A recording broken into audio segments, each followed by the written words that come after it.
A service of KIBMradio.com, the Internet's home for an all old-time radio.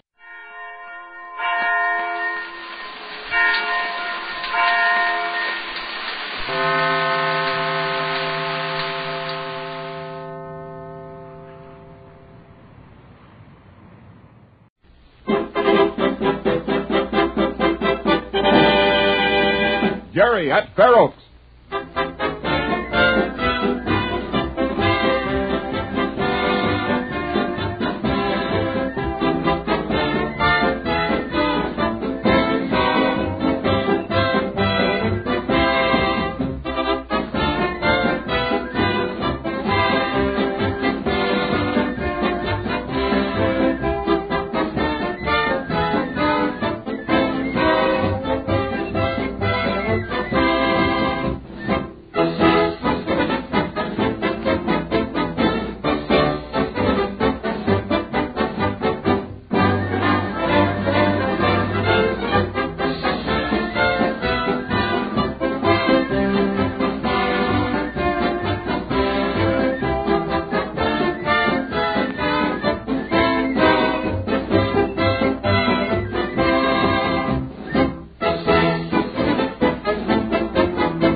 Better steer around to the west side of the island, Lee. There's a little inlet there that you can pull into. Yes, sir, I know. Hey, I haven't seen any smoke since we left the mainland. Say, you don't think it might be a fire? Well, where there's smoke, there's fire. That's true. Hey there, lad. Port the helm. You're running afoul of shallow water here. Hey, I thought you were a soldier, Corporal Dent, not a sailor. Well, Jerry, in my time, a man who was soldiering had to know a little of everything. No telling what he might get into. Nowadays, they got everything specialized. No chance to let a man use his brain. All right, Lee, swing around and cut the engine. We'll beat you right at the little inlet. Yes, sir.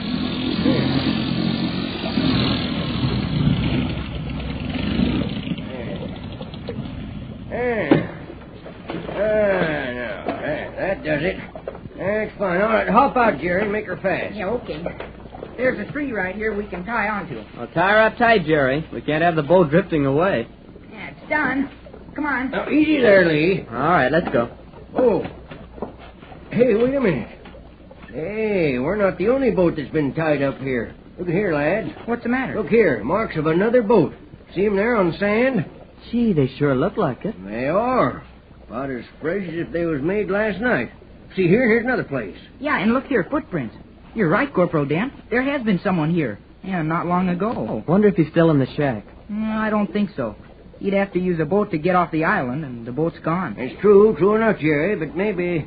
Well, let's give a hello and find out, huh? Here goes.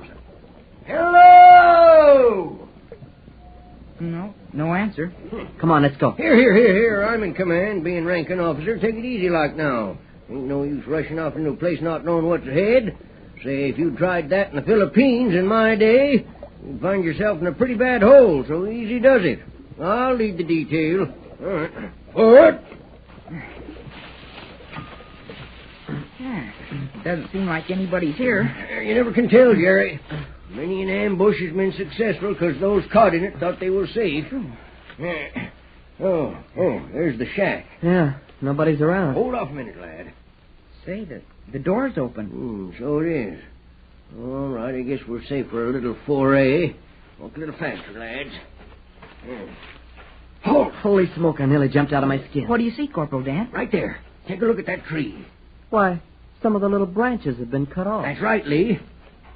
Take a closer look at them. Look here, lads. Somebody's hacked off a few of the small branches with a knife. It ain't so long time ago, neither. Sap ain't had time to heal the cuts. Say, you're a woodsman, too. Oh, pish tosh, Jerry. That's something everybody with even a little mite of sense would know. Now, whoever was in this cabin certainly was a greener, a rookie. Didn't have no better sense than to try to use green wood for a fire. Well, come on. Let's look inside. Yeah, okay, let's go. Now, easy there, Jerry. I'm still leading the detail. Oh, I'll peek in. You lads keep back until I give you the come-ahead. You keep your noses right here. Like as not, it's safe, but we can't take any chance. I think he's making more of this than is necessary. He likes to do it. He's a lot of fun. And I think he knows he's kidding us. All right, lads, come on. All's clear. Okay, we're coming. Well, not a soul here. Whoever our bird was, he flew all right. Oh, there's an answer to your fire and smoke, Jerry. Green wood in the fireplace. Yeah, the rookie didn't know it'd smolder for a long time. Yeah, I get it. Every once in a while, it would sort of flare up and smoke would come from it. Yep, that's the answer. Like as not, it was somebody who didn't have no place else to sleep. But he had something to eat. Look here. Huh? Oh, there's something left in the paper. Well, maybe he didn't have no place to sleep, but he didn't skimp himself when it came to eating. Part of a steak left, and a good one, best cut. How do you know? Listen, Lee, a man what's done his own cooking nigh on to 25 years should know which cut of a steak is the best. Yes, sir. Whoever this was, he gave himself good rations. Hey, look what I found. What is it, Jerry? Look, a gold pencil. Oh, a good one, too. A cheap pencil, lad. Here, let me see, Jerry. Yeah, here you are. Yeah. Oh, good gold, and solid, too. Say, are there any initials on it? No, nary a thing. Just a plain gold pencil. Well, that's funny. Funny? What do you mean? I guess he just forgot it. Or maybe it fell out of his pocket. Well, I don't mean the reason for him leaving it here, Jerry. I'm thinking about what kind of a person would have a pencil like this. Well, anybody might have one. Now, I don't know about that, Lee. Oh, gee, I think you're kidding us, Corporal Dan. The way we crept through the clearing to get here and all of that. Well, I will give you that, lads. Corporal Dent was having a bit of fun with you there, but... No, sir, I'm serious now. Because something just struck me like a steel-jacketed bullet. You're not kidding us again? No, ain't, Lee. Not a bit of it this time. Then what do you mean? Ever read detective stories, lad? Oh, sure. Well, let's be detectives for a minute. Now, we thought that anybody who'd stay in this shack would be looking for a place to sleep. Is that right? Sure. Maybe a hobo. Yeah, now, if he was looking for a place to sleep, it stands to reason that he wouldn't have any money to spend for a hotel. No, that's right. Sure, it's right. I said it. Now, all right, so far so good, lads. Let's just go a little further now. It stands to reason that anybody having a gold pencil that looks as expensive as this one could be affording to stay in a hotel. He wouldn't have to stay in an old broken-down shack all night, nohow. And he wouldn't have to be cooking his own meals. Now, how's that? Well, what's the matter? Don't you follow it? yeah, I follow it all right. I'm not so sure about it either, Corporal Dan. Not so sure about it? Why, it's as plain as the nose on your face. Well, it sounds good, but there's one thing wrong. Maybe the pencil was some sort of a keepsake. Maybe whoever stayed here was keeping it. Yeah, sure. And, didn't want to sell it to get money. No, don't think so. Ain't no initials on the pencil. Anybody that gives a pencil like this puts initials on it. I don't think it's keepsake. Oh, gee, I think you're kidding us again, Corporal Dan. And I'm telling you I ain't. Old pencils and hobos just don't jive together. They don't fit in. Oh, you've been reading detective stories, Corporal Dan. I ain't. I'm just using my head. I'm telling you, lads, that I ain't got nigh on to 50 years of army behind me for nothing, and some years of 'em spent in Indian country where every mark meant something to a smart scout. No, sir, Bob. Well, suppose it was somebody like you said, a man who could afford to spend the night in the Fair Oaks Hotel but didn't. A man who could afford to buy the best meat like you said. Well, what then? Then, lads, we ask why. Why what? Oh, tarnation, Lee, I got to point out everything. Ain't you got no imagination of your own? What do they teach you young lads nowadays? They give you everything in books and nothing in the head. Now think, lads, think. Hey, wait, I'm beginning to see. Yeah, so am I. You mean, why should he spend the night here? I'll bet my hat, my best one, that he was up to no good. You sure do make it sound real. Yeah, I'm beginning to believe you, Corporal Dan. About time. Maybe he was hiding. From what? Well, that's something else again. But I'll bet anything that he was a-hiding from something or somebody. But this is a funny place to hide. Whoever it was might have known that he was going to be found out. You can't just hide in the middle of a lake that's surrounded by people that'd be bound to catch sight of you. Jerry's right, Corporal Ben. Sure, he's right. And that gives me all the more reason for believing that something's up. Oh, yeah. I bet you're right. Certainly sounds that way. Lads, we're going back to my cabin and telephone. Have you got a telephone? Yes, I have, but don't you go spreading that all around. I just keep it there for emergencies. You never can tell what's coming up. Why telephone? I mean now. Well, I ain't had so much fun in a long time. Might be that we're just barking up a bare tree, lads, but Well, anyway, we're having fun of doing it. Yeah, but why are you going to telephone? Why? Well, I'm going to call Will Edwards, the butcher, and I'm going to ask him if a stranger in town bought a best cut of steak yesterday. Come on, lad. Jerry, maybe you shouldn't have picked up that statuette. Well, I did pick it up, and if this isn't an adventure, Corporal Dan is sure making it seem like one. Well, let's go. Yes, all right. Come on. Jerry. Say, what are you doing, Jerry? Oh, I'm just looking in this wood box. Huh? Some newspapers in here. Oh, come on, Jerry. Come on. Ain't no time to be rummaging through trash. Come on, get a move on. Hey, wait a minute, wait. Say, what's so interesting about old newspapers? Nothing interesting in old ones, but there is something in new ones. Oh, so our mysterious man left newspapers behind, eh? Uh-huh. Looky here. See?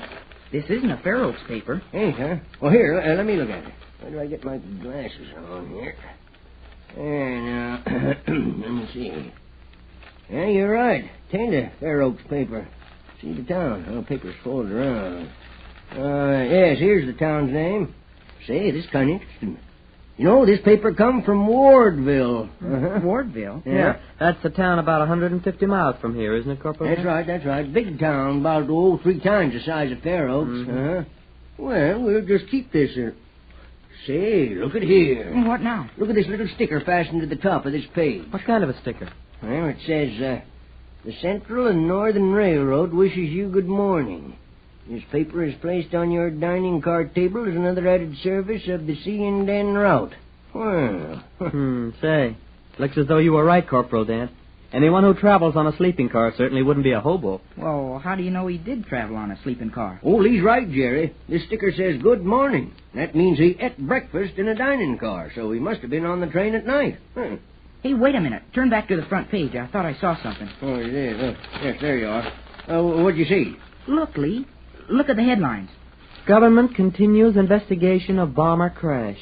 Guy Linwell on road to recovery as son visits him. Linwell. He's that aviator fellow, ain't he? Mm-hmm. Yeah. His son Harold is a cadet at Fair Oaks. And let's see what else it says. Yeah, read it. Wait a minute, I'm trying to find it. Let's see, now the headline goes over this way and... Well, come on. Give me the paper. I'll read it. Hurry up. Well, wait a minute. Give me a chance, will you? I don't think anybody's going to read the story in this paper. What are you talking about, lad? Come on. Well, look. Take a look for yourself, Jerry. Huh? Look, Corporal Dan. Let me see. Well, now, this is getting better all the time. You know, I admit I was just doing a bit of kidding before, making something mysterious like, but now this... The story about Harold's dad is cut right out of the front page. By somebody who was in this cabin, who didn't want to be seen by anybody. And who was pretty interested in Harold's dad. But why would he come to Fair Oaks? Harold's dad isn't here. No, Harold's dad ain't, and neither is Harold. Huh? What do you mean? Never mind, lads. Something tells me that this thing has kind of grown beyond a little fun. Come on. We're going to see the Major at the school.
countdown for blast off. X minus 5, 4, 3, 2, X minus 1, fire.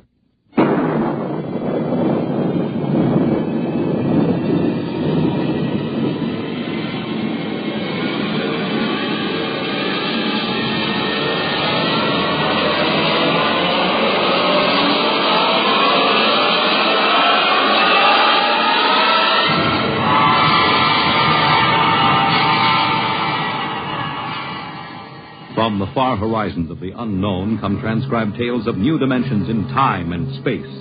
These are stories of the future, adventures in which you'll live in a million could-be years on 1,000 maybe worlds. The National Broadcasting Company, in cooperation with Street and Smith, publishers of astounding science fiction, presents X minus 1.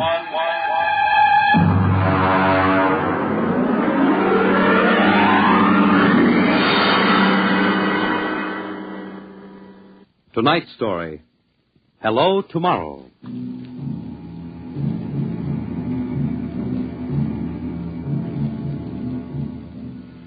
After the third atomic war, when the Earth was a mass of red radioactive dust, a handful of men and women went deep underground in the struggle for survival. A new civilization was built deep underground, a civilization which must keep a ceaseless vigil against the deadly gamma rays which filter down through the Earth. A civilization where the prime consideration is the genetic survival of the race. It is to this civilization in the year of our Lord, 4195, that we take you now.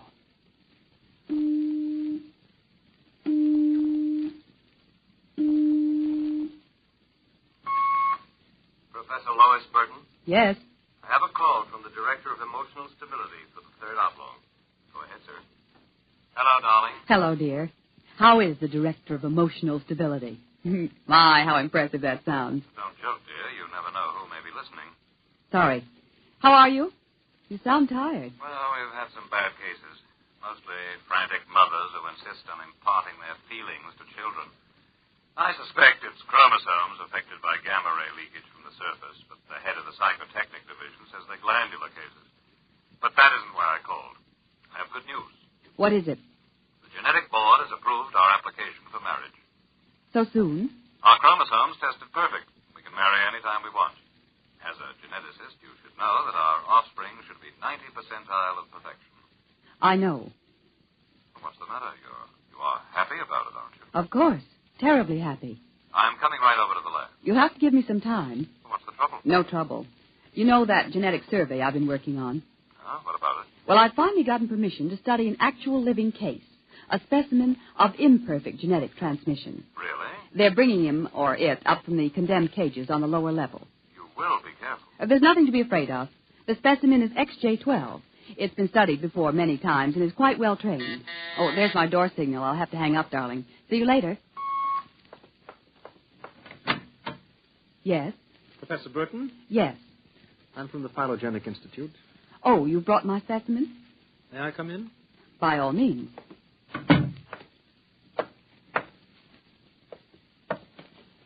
Oh, how... Horrible? It all depends on your viewpoint. I happen to have a twisted leg. My parents were genetically unsound. But then you... Yes, I am specimen XJ12. I see. I hope you aren't shocked. No stable person permits feelings to enter into his work. I will admit to surprise. I was expecting something a little more abnormal. Well, I try to be as abnormal as possible. It pays off. The Phylogenic Institute allows me out of the genetic cages ever so often so I can breathe the pure air of the upper levels and mingle with the genetically perfect. You seem quite well educated. I spent the first years of my life here in the upper levels. How is that possible? As a small child, my mother concealed me from the director of heredity. My mother actually, dreadful word, loved me. That would explain your obviously low threshold of emotional control. If you choose to call it that. You seem to be struggling to repress a few feelings yourself. We will confine ourselves to the impersonal aspects of our work. As you please. I shall require you as a demonstration for a lecture I'm delivering to one of my classes tomorrow. At your service. Sit here, please. Grip these electrodes tightly. I'm going to calibrate your electrochemical tension. I'm quite familiar with the procedure. I realize that as an imperfect I am expendable, but I should hate to be electrocuted. The charge is not lethal. Plus 15 surface tension. You know, you have beautiful hair. Plus 12 at a depth of 4 centimeters. My hair meets minimal requirements for the genetic code. And lovely blue eyes. Crystal clear. Plus 10 at 7 centimeters. Pretty. A perfect woman. Lovely expressive hands. And a heart of stone. Like all the rest of you perfect survival types. Shut up. Oh, could it be you do have feelings? I seem to sense an air of emotional tension. It's nothing, dear. This is the specimen. You, specimen. Tell this dolt who I am, Lois. This is the Director of Emotional Stability for the Third Oblong. You will address him as Mr. Director. Mr. Director. This creature seems quite impertinent. He's only a specimen, darling. Well, use him and ship him back to the cages. He's probably radioactive.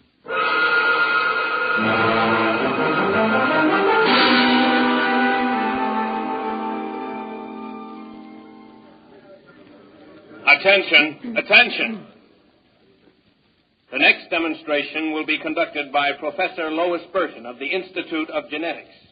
Her topic, the probability of radioactive damage in the chromosome heredity of imperfect non-survival types. Professor Burton. As you know, most imperfects are destroyed at birth.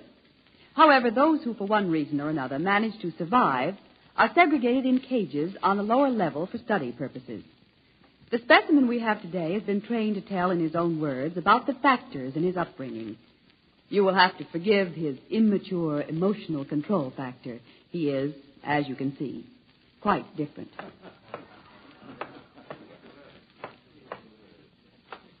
Specimen XJ12. You will proceed, please. Thank you.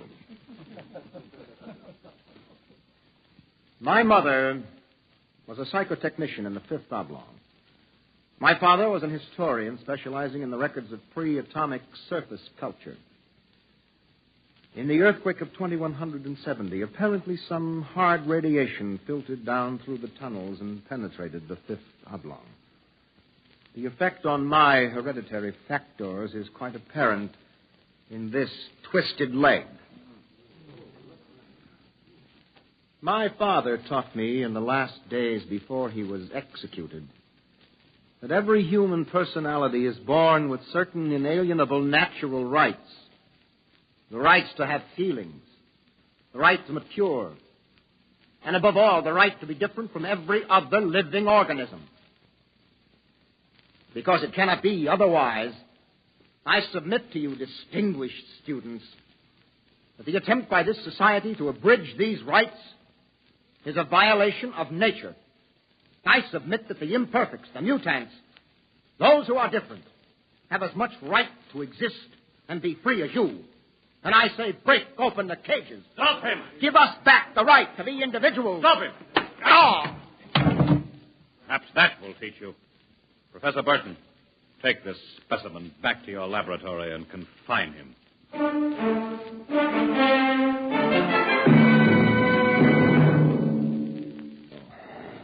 Hold still while I bandage your head. Oh. You'll be all right.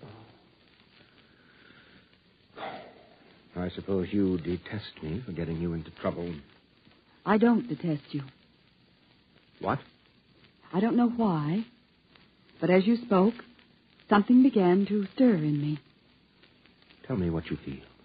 If I moved you, then I must have moved the others, some of them at least. For some reason, I took pride in what you were doing, seeing you stand up against them. Why do you look at me like that?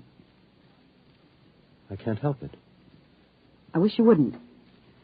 You're only an imperfect, you know. Please. My name is Orrin. Please. Say it. Orrin. Orrin. Again. Orrin. Lois. Orion. Lois. How touching. Walter. I've been listening for some time. Walter, how could you? In my capacity as Director of Emotional Stability, it is my duty. What are you going to do? Specimen XJ12 will be disposed of quite systematically by the state. For the good of the state, for the good of the genetic code, and in the name of emotional stability.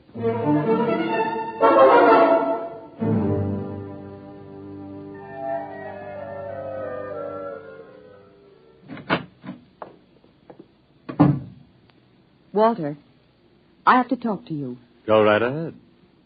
Walter, you mustn't destroy him. The specimen? Why not? He's emotionally unstable. You have to expect irrational behavior. Aren't you forgetting something, my dear? That you were responding in much the same manner? Or had you forgotten? You see, I'm having him liquidated for your sake. He has an upsetting effect on you. Then send him back to the cages. But don't kill him. You speak of destroying an inferior creature as if it was something unethical. Walter, please, for my sake. I understand that you have entered a plea for postponement of marriage at the Records Bureau. Yes. I was too upset to go through with it. It came as a great disappointment to me. I'm sorry.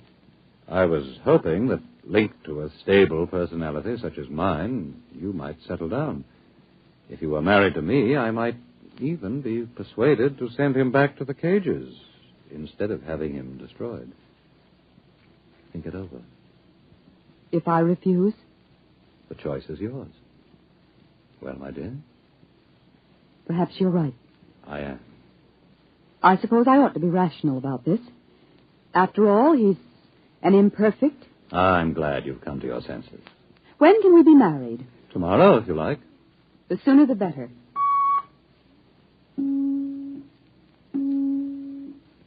Let me talk to the custodian, please.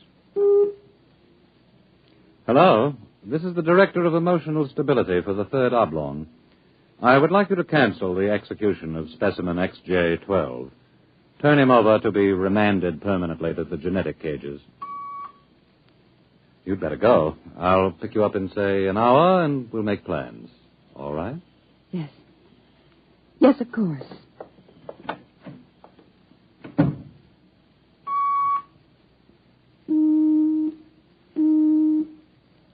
Hello. This is the Director of Emotional Stability again. I want you to cancel that last order. Proceed with the execution, but under conditions of absolute secrecy. No, don't use the lethal chamber. Take him through the upper level to the tunnels. Yes. Yes, I'll issue a pass for the radiation checkpoint.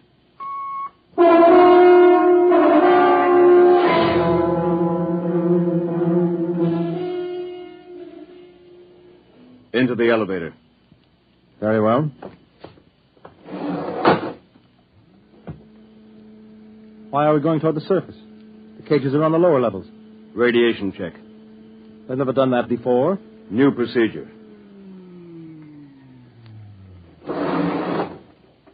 Walk. Halt.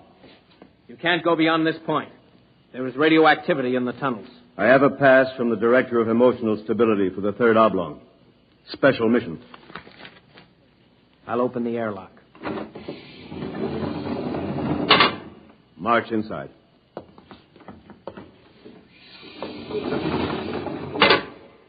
Turn around. So this is how they get rid of the imperfects. Now, before you dispose of me... Yes? Help! Security! Security! What's happened? The prisoner struck me. He escaped into the tunnels. He won't last long. Can you go after him? I could send a robot, but it isn't worth the trouble. There's no way back from the tunnels except through here. The only other direction he can go is toward the surface. And the closer he gets, the hotter the radiation. No. I think you can consider your prisoner officially dead.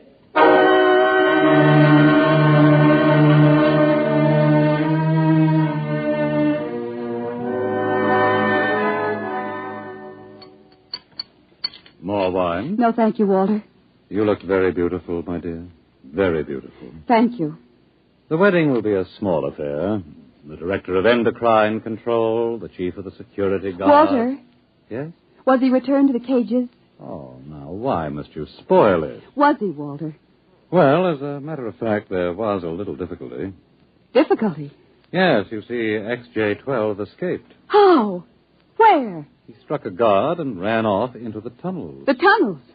But that's sure death. He's free to return any time he chooses. Now, don't become upset, darling. You planned it, didn't you, Walter? Stability, darling, stability. Stability. Here's what I think of stability.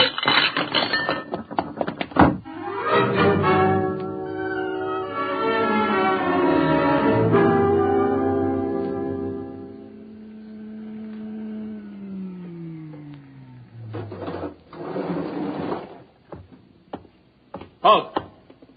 State your business. I'm Professor Burton of the Genetic Institute. You can't go into the tunnels, Professor. You'll have to let me by. I'm the fiancée of the Director of Emotional Stability.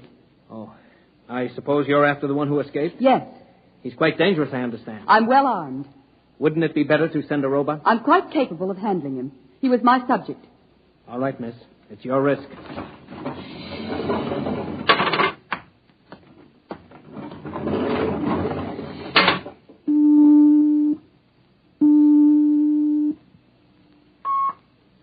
Checkpoint.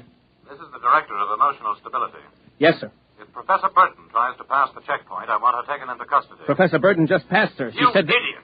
But, sir, she said that I she don't had... care what you said. Stop her. Send robots after her. Get her back. Yes, sir. At once, sir. Robot control. Checkpoint to robot control. Order out all televocal robots into the tunnels. Have them bring back any humans. This is a first priority order.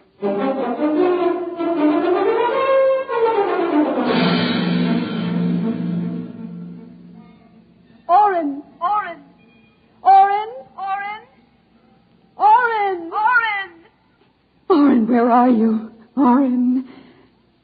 Hello? Oren! It's Lois! This way. Behind the rock. Over here. Oh, darling, darling.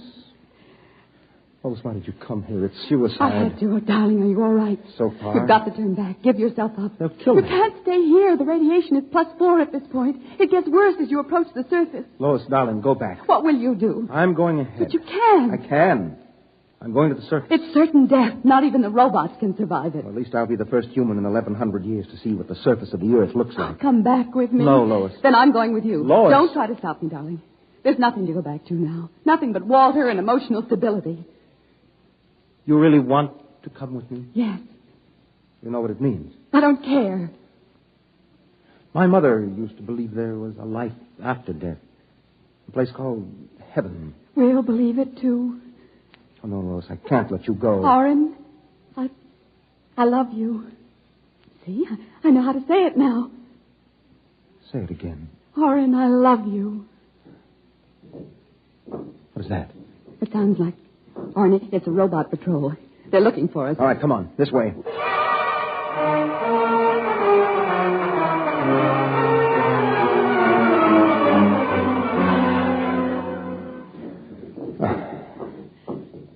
Oren, wait. It can't be much farther, darling. The robots. They're coming. I can see their lights now. Listen, they've stopped. The lights are swinging round. Oren, they see us. Come on. Look, Lois, look ahead. You can see the lights reflecting from something. It looks like a lead door. Come on through. There must be some way to close it. Oh, yes, here. Let me help.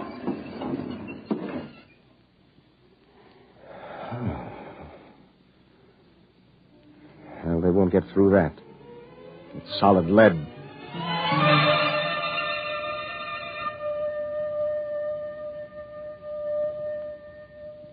Oren, I feel so strange. Where are we? I don't know. Look, up there.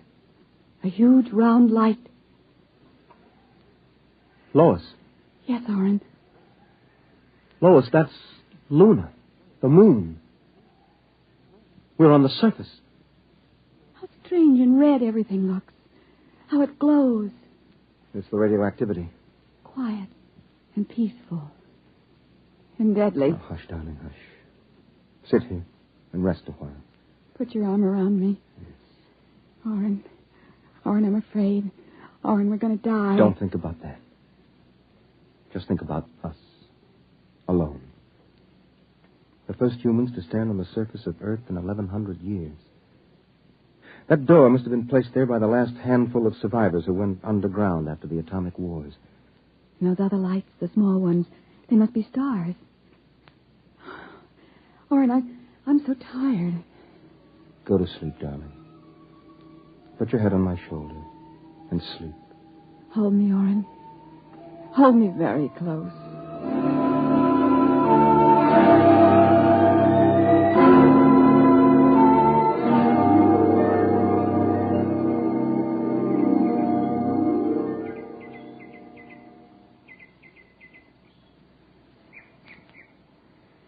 Oren.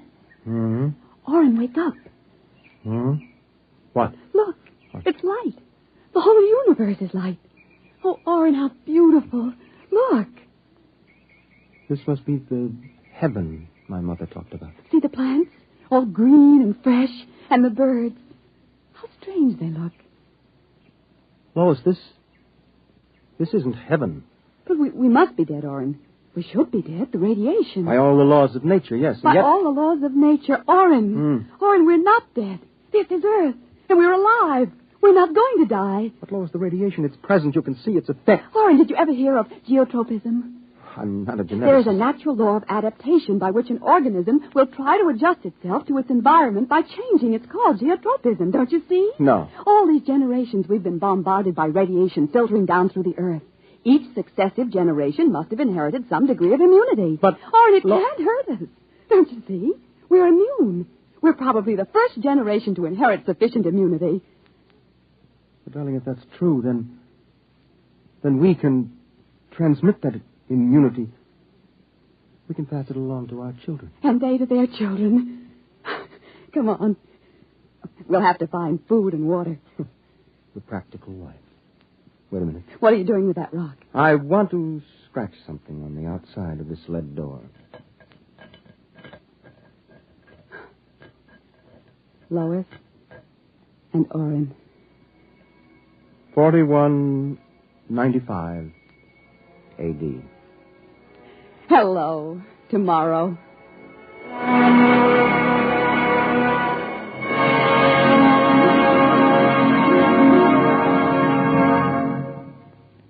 You have just heard X-1, presented by the National Broadcasting Company in cooperation with Street and Smith, publishers of astounding science fiction. Your announcer, Fred Collins. X-1 was an NBC Radio Network production.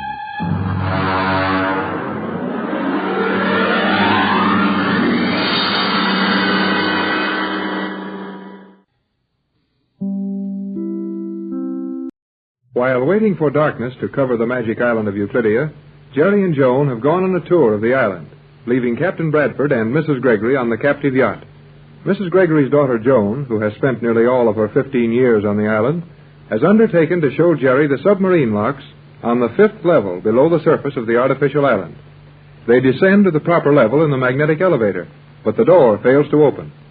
Jerry and Joan are now badly frightened as they hear the rushing of water outside the elevator shaft. They've been there for some time, and the air in the elevator car is getting very bad.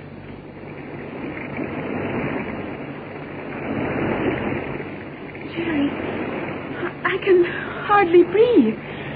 What are we going to do? Must be some way to get air into this thing. These Euclideans are too smart not to figure on accidents in these elevators. You're right, Jerry. There's an oxygen tank, small valve, in the ceiling. I forgot. Just like a girl. Where is it? Feel around on the ceiling. Up there in the dark. Yeah. Nope. Can't reach it. Not tall enough. Then we're going to suffocate. Jerry, I can hardly breathe. Wait a minute. I'll stand in the corner. Oh, the corner here, it's round. Maybe I can brace myself. Yeah. Now, I'll make a cradle of my hands. Feel around me, can't you? Yes, Jerry. I will. There, I feel your face. Well, you can't stand on my face. Run your hands down my arms. Feel how I've got my hands fixed? Yes, Jerry. Then put your foot in my hands. Get your hands behind my head. Yes. Lift yourself up. Then take one hand loose. Feel around on the ceiling. If you grab a valve, turn it on. I will try. Oh, there now. Hold me, Jerry. Quit pulling my hair. I'll hold you. Hurry up. My chest hurts. I think I have it, Jerry. And turn it on. Oh, Jerry. I can feel it. The oxygen. Oh, it feels so good. It almost hurts. Then get down. You must be breathing it all in up there. Jump down. Yes, Jerry. Oh, boy. That's good stuff. Gee, I'm going to carry a tank of that stuff with me after this. Whenever we go out sightseeing on this crazy island. I've never known anything just like this to happen. One of the submarine locks must have broken and let the ocean flood in. Plenty of pressure at 6 fathoms, too. Can they pump it out? Oh, yes. The chambers are all made so they may be flooded deliberately, then pumped out. What's that for? In case of escape, the local prism reflectors in the control chambers will locate the escapers. Then the switches are thrown to close the automatic doors around the section they're trying to escape through. And the water turned on. Golly whiskers. These guys are plenty mean, aren't they? Yes, Jerry. No one can imagine the awful things on Euclidia. Well, when we get rescued, Captain Bradford and your mother will know how to use all these slick inventions to do a lot of good back in our world. Listen. The water has nearly stopped running around this elevator shaft. I can't hear anything but a buzzing in my ears. It feels kind of funny and dizzy. Oh, I forgot. The oxygen. We must turn it off again, Jerry. Too much is not good for her. Okay. Get up on my hands again. Yes, Jerry, I will. Hey! You stuck your finger in my eye. I'm sorry. Yeah, so am I. I'll be glad when the lights come on in this thing. Now, up you go. Can you reach it? Yes, I can feel it. And shut it off. That is done. My head feels queer, too. Boy, you sure hit the floor hard. Hurt you? No, but I'm... Listen. Yeah, you can hear the pumps working. Sound like they're working mostly on air. The water must be all gone. Then we shall soon be out of here. Oh, boy. Here comes the light. Yes, we can see now. Oh, this is much nicer. I'll say it is. They sure built these elevators right anyway. Not a drop of water got in. Can we start this thing? Not yet. When you hear the permanent magnets release the car, and the portative magnets take hold, then we may safely actuate the control button. Yeah, you're feeling better, all right. I can tell by the big words. When you were scared in the dark, you talked pretty near human. But now that everything's okay, you got to spout large language. Now, Jerry, do not make fun of me. I was so... Hey, Joan. Jiminy Crickets, Joan. Cut that out. I cannot help it. I have never cried before. It feels so good. Oh. Well, if that ain't just like a girl, it feels so good to cry. I'll bet you have a swell time at funerals. Oh, turn off the water. Golly whiskers, here. Take my handkerchief and wipe your eyes. And for the love of Pete, quit bawling. Thank you, Jerry. There's water outside the elevator, water inside the elevator. You women are all alike. You're mighty smart and brave till things get rough. Then we men have to step in and help you. You're wonderful, Jerry. I know it. There go the magnets, Jerry. I can hear them. We'll soon be able to start the car. Won't be any too soon for me. There now. The pumps have stopped. And the magnets have stopped clicking. Can we go now? Yes. The door should open automatically, just as it would have when the car reached this level if the water had not flooded the chamber outside. Well, if it ain't opening very fast, what can we do to hurry it? Nothing. If it does not open automatically, someone is keeping it closed. That can be done from the control chambers. Oh, what would they want to do that for? Some important experiment must have failed, and G47 does not want anyone to see what happened. G47's afraid to let anybody know he can make a mistake, huh? I think that is it. We of Euclidia are allowed to see only perfect things. The scientists would have us think they never make a mistake. Well, if we can't land here, let's go up to one of the other levels and look around there. Nothing's ever going to scare me after drowning like we did. Oh, we did not drown, Jerry. We thought we were going to, same thing. I'm going to push this button for the first level. If anything else goes wrong, I want to be near the top. Here it goes. Oh, the car is actually ascending. Oh, I'm so happy. Now cut that out. Don't you go blubbering again. There's the fourth level. We're up this far anyhow. And we're going up smoothly now, Jerry. We will soon be out in the open air again. Not until we look around on this first level, we won't. Hey, that's funny. The car didn't stop at the third level like it did at the others. That means the third level is sealed off. Some secret work is going on there. Same thing on the second level. You sure don't get to see much when you go on a sightseeing tour of this island. Just be patient, Jerry. Before we leave the island, you will have seen nearly all of it. If we ever leave it. There goes the first level. Guess we don't see anything. Oh, I'm glad, Jerry. I want to get back to my mother's yacht and see Mother and the captain. I've been on this island nearly all my life, Jerry. I do not like it. I guess you're right, Joan. This place hasn't been any fun for you. What's going on now? Now this car has picked up the top of the elevator shaft housing. We're raising it above the ceiling of the island with us. Well, if that door doesn't open automatically for us when we get all the way up, I'm going to find some way to break out of this car. Now we're at the top. The door will open now. Well, it better. Hey, listen. What's that noise? Oh, that is rain, Jerry. It rains very hard here in Euclidia. Oh, it's a wonder old G47 hasn't figured out a way to stop the rain. He's figured everything else. Now, Jerry, the door is opening. Yeah. Boy, and look at it rain. About as wet up here as it was down there. Well, come on, get ready to run for it. Run where? Oh, to the Gregory yacht, of course. Where do you think? Boy, that rain's wet. Do we have to shut the door? No, the door closes automatically. See, it is closing. Come on, Joan. Hang on to my hand. We're going to get plenty wet, so don't take time to show me anything. And don't stop running till we get to the house.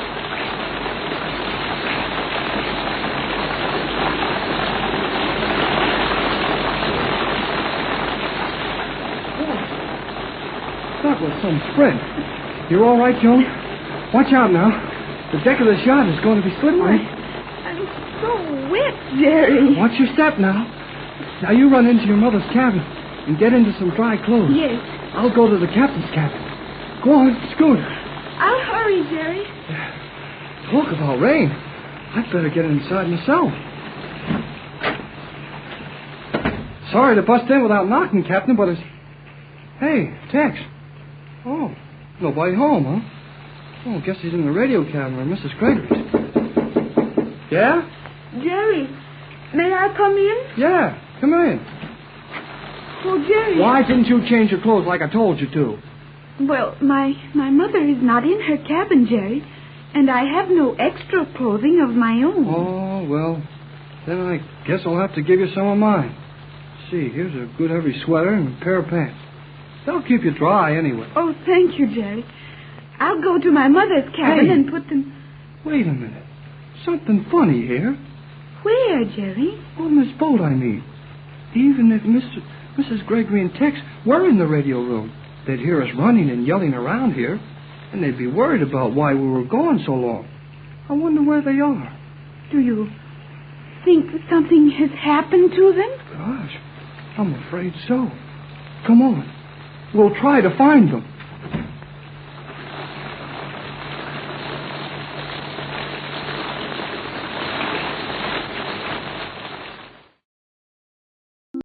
Faster than a speeding bullet. More powerful than a locomotive. Able to leap tall buildings at a single bound. Look, up in the sky. It's a bird. It's a plane. It's Superman. Kellogg's Pep. P-E-P, Pep.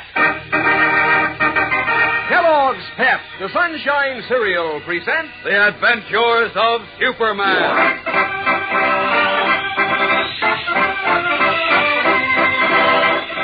Today, as Rex of Bolomar plots his atom bomb attack, a great contest gets underway in the Daily Planet. A contest to determine the secret locked in the word Saluto.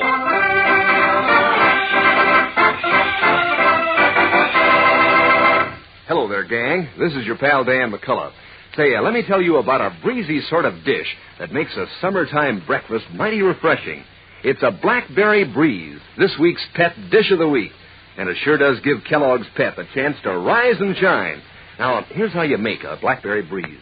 On top of your regular serving of crisp, tender Pep, scatter a shower of blackberries that have been chilled in a little sugar. Finish off with cool milk, and there you are, a Blackberry Breeze, as cool and neat a combination as you'd ever hope to taste.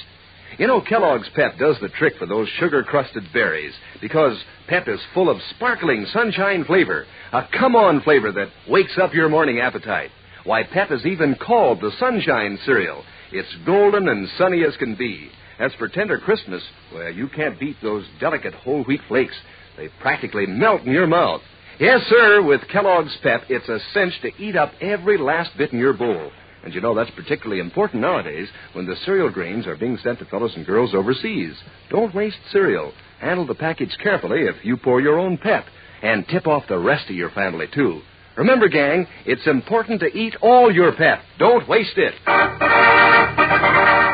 And now, the adventures of Superman. Abducted and taken to the little country of Bolomar, Professor Alonzo Sturgeon, famous American atom bomb scientist, was given a powerful drug which put him into a half coma and made him reveal the secrets of the bomb. Immediately then, Rex, power-mad dictator of Bolomar, prepared to launch a surprise atomic attack by air against the United States in a week. Meanwhile, Clark Kent, who was vainly trying to learn the origin of a strange foreign word which one of the professor's abductors had used, persuaded Editor White to run a word contest in the Daily Planet, hoping that someone would see and recognize the word and thus reveal the country to which Professor Sturgeon had been taken. As we continue now, it is early evening in Metropolis, and in the modest home of the Partez family, Mrs. Partez is preparing dinner as Mr. Partez chuckles over the funnies in the evening paper. These Mutt and Jeff, they're very funny fellows. You should be ashamed, Papa, for a big man like you to read funny.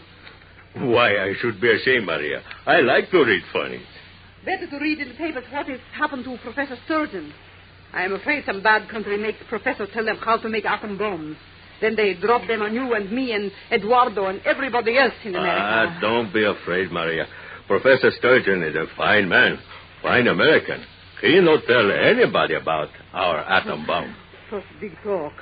You read news page, Papa. See if they find out about Professor Sturgeon yet. Okay. Well, here. Hunt for missing atom bomb scientist still on. That means they not find him yet, no? See, all United Nations pledge aid in search. Now they sure to find him, Maria. Oh, I pray all the time they find him, Papa. We are so happy here in America. I wish nothing to happen. Don't worry, Maria. Will be everything fine. Papa says so. Now stop to worry. Maria? Yes? What is, Papa? Hey, Maria, look. This paper is have big contest. They say $100 if anybody can say what word is from what country. And look, Maria, one of the words is saluto. Saluto? See, I know that. mean, big fool in Bolomar. See, with their Daily Planet, Zaluto is word from our old country, Bolomar, and they pay us $100. $100? No, this cannot be, Papa. It's too easy. Look for yourself. Listen, I will read what it says. Give the meaning of any of these 6 words, name the language and the country it comes from, and win $100. $100? Papa, we can buy new robe for Tyler, new dishes and curtains, and maybe a suit for Eduardo, eh? See, and a new dress for you, Maria. Oh. Freno, where is the pencil and paper? Oh, no. Better you write with pen and ink, Papa. Where did Eduardo... Oh, here. I have it. Here, write, Papa. And when Eduardo come in for supper, he can mail a letter to newspaper. Good. How I will write, huh? Uh-huh. Dear Mr.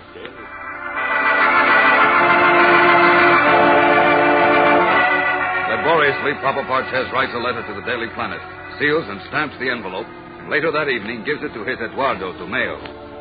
The next morning, in Editor Perry White's office in the Daily Planet, the gray-haired editor and Clark Kent hear a report from Miss Williams, the librarian, who has been put in charge of the word contest. We've received over 100 correct answers to the Russian, Finnish, Portuguese, and Chinese words. Never mind that, Miss Williams. How about the word we want? What is it, Kent? Saluto. Oh, yeah, saluto. How about that? We haven't a single letter on that word. No, we haven't, eh? No. Now, you see, Kent, I told you it wouldn't work. Well, the contest isn't over yet, Chief. After all, this is only the first day. And I didn't expect many letters on this word. But we didn't get even one. If you want my opinion, that word is a figment of that idiot Horn's imagination. There is no such word at all. I think there is. And I'm hoping that somewhere in Metropolis there's a former inhabitant of this unknown country who'll give us the information we want. Look, Miss Williams, yes? If you receive a letter on this word, bring it to us at once, will you please? Oh, I certainly will, Mr. Kent. Maybe we'll get one tomorrow. Here's hoping. I've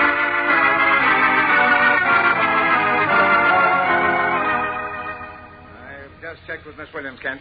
3 days of the contest are over and still not a single letter on that Zaluto word. Well, I haven't given up hope yet, Chief. I'm still convinced that the only clue they left is this word Zaluto. And I'm convinced you're nuts. I still say there is no such word. We'll see. Maybe tomorrow. Maybe.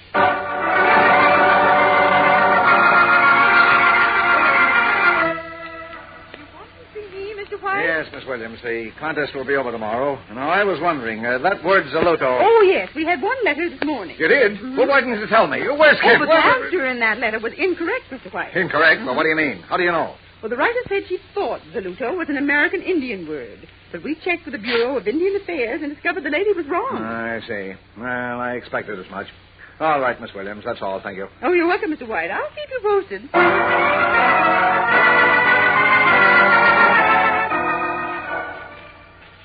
The contest is over, Kent. Only one letter on the word Zaluto, and the lady who sent it in was all wet. Can't understand it, Chief. Well, I can.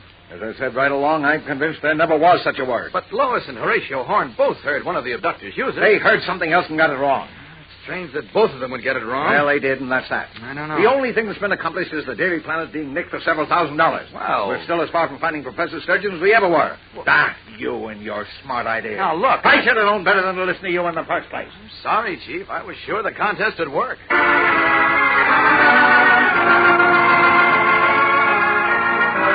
As Clark Kent and Perry White face defeat in their attempt to trace Professor Sturgeon, and while the nation's police and intelligence services pursue a relentless search for the missing atom bomb expert, a quite different scene is taking place in far-off Bolomar.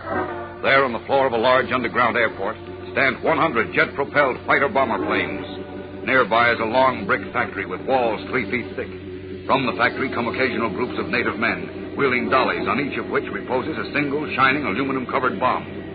Just outside the factory stands the beak-nosed, piercing-eyed Rex of Bolomar, resplendent in a sky-blue military uniform, the great diamond star of Bolomar upon his chest. He speaks angrily to pudgy, bespectacled Dr. Blomberg, the former leading Nazi scientist in atomics. 1 week I gave you, Dr. Blomberg, to complete 10 bombs.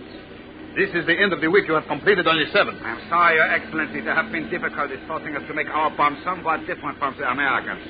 By tomorrow noon, the others will be completed. Tomorrow noon? I plan to strike at the United States tonight. My planes are ready. My men are prepared. I'm sorry, Excellency. That is not enough. Have I not told you the whole world seeks for Professor Sturgeon? Should they trace him to us before we have attacked, we are lost. Tell me, you are certain the bombs will all be ready by tomorrow noon? I give you my word, Excellency. All right. Tomorrow it is then. We will take off shortly after noon and strike the United States after dark.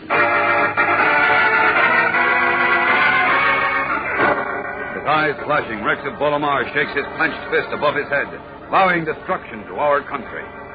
We'll be back in a moment with the exciting climax of today's episode. So stand by.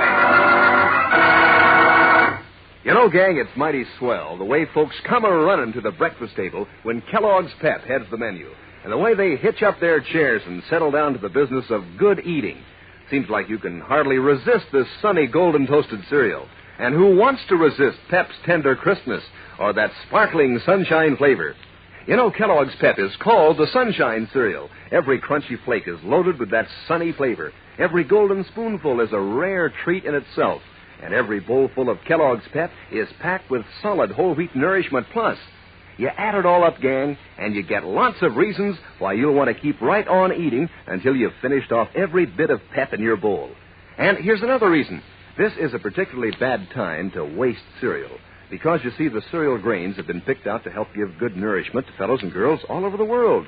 So keep that in mind when Mom brings Kellogg's Pep home from the grocer's. Don't waste it. If you pour your own Pep, pour it carefully and eat up every bit you pour out. And say, kind of keep watch on your younger brothers and sisters, too. Remember, eat all your Pep. Don't waste it. That evening in the humble Partez home in Metropolis, Papa Partez again sits at the kitchen table with a copy of the Daily Planet. Beside him stands his wife, Maria, reading eagerly over his shoulder. I cannot understand, Maria. Here are the names of the winners of the contest, but my name is not here. You are sure, Papa? See, 3 times I have read the names, and mine is not among them. Oh. How can that be? Look, there are no winners for the word Zaluto. Yet my letter told of that word. I cannot... Wait. Eduardo. Yes, Papa? Come here. The letter I gave you last week to mail to the Daily Planet. You mailed it? What letter? Oh, yes, the letter. Sure, I mailed it. You're certain, Eduardo? Sure, Mom. I took it right down... Oh, jeepers. What? Well, what is it? The letter. It's right here in my back pocket. Oh, no, in your pocket? Oh, gee, I'm sorry. Papa, I forgot all about it. When I got downstairs that day after supper, I ran into a friend of mine, and we got to talking and stopped in for a soda, and, gee, I forgot all about mailing the letter. Forget. Oh, Zaluto. Now it's no $100. No new rug, no new curtains, no new suit for you, Eduardo. What are you talking about? I don't get it. That letter, it was going to win for us $100. Oh, gee, Papa, I'm awful sorry. It's too late now to be sorry. The contest is over.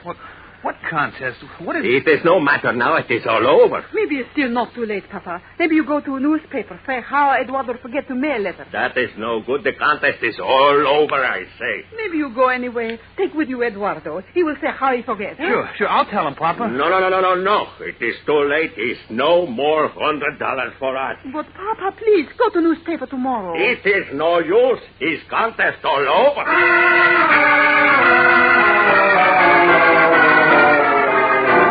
Carefully, Mrs. Partez pleads with her husband to go to the Daily Planet in the morning. But he, unaware that in his hands he holds Superman's only clue to Professor Sturgeon's whereabouts, stubbornly refuses. This is the 0 hour. Will Papa Partez change his mind and go to Clark Kent and Perry White in the morning? If not, things look bad, because tomorrow at noon, the Rex of Bolomar plans to have his jet planes loaded with deadly atom bombs take off for a surprise attack on the United States. What will happen? Tomorrow's episode is packed with action and suspense, gang, so don't miss it. Tune in, same time, same station. And remember, for breakfast, it's Kellogg's Pep. For excitement, the adventures of Superman. Superman is a copyrighted feature appearing in Superman DC comic magazines and is brought to you Monday through Friday at the same time by Kellogg's Pep, the Sunshine Cereal. Say, gang, here's a famous name that brightens up your breakfast. It's Kellogg, the greatest name in cereals.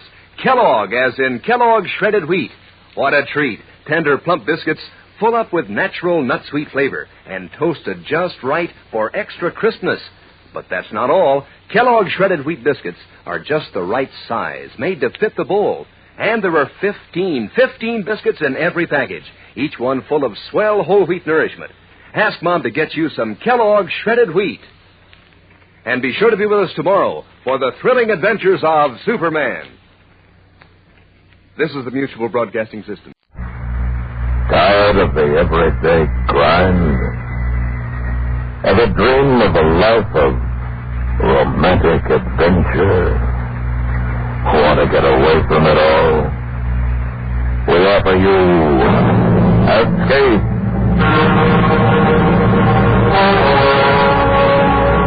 Escape, designed to free you from the four walls of today for a half hour of high adventure.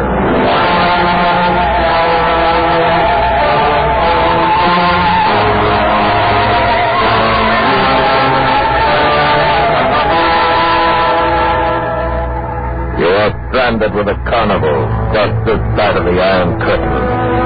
When out of nowhere, a fortune is within your grasp. Riding a number on a roulette wheel hundreds of feet high. While at your shoulder, laughing at you, a killer clown from whom there is no escape. Listen now as Escape brings you David Friedkin and Morton Fine's story, Carnival in Vienna.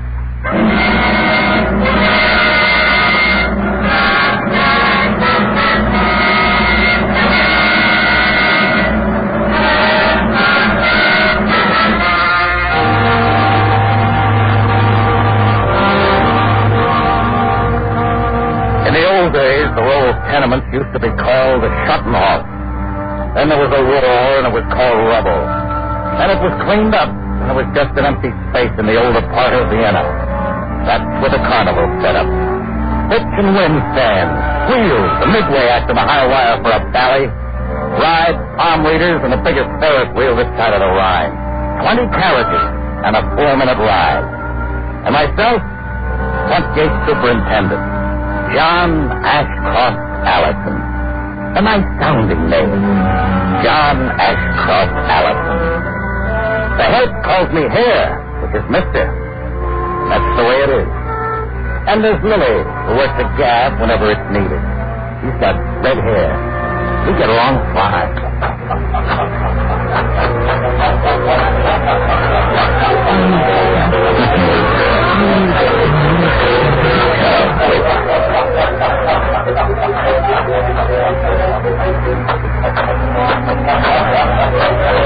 Anna, is that better? Thank you. Every time we pass this shiny thing and hear anything, you stop and look and straighten, look at your hair. One of the good boys. The next time. $10 American money.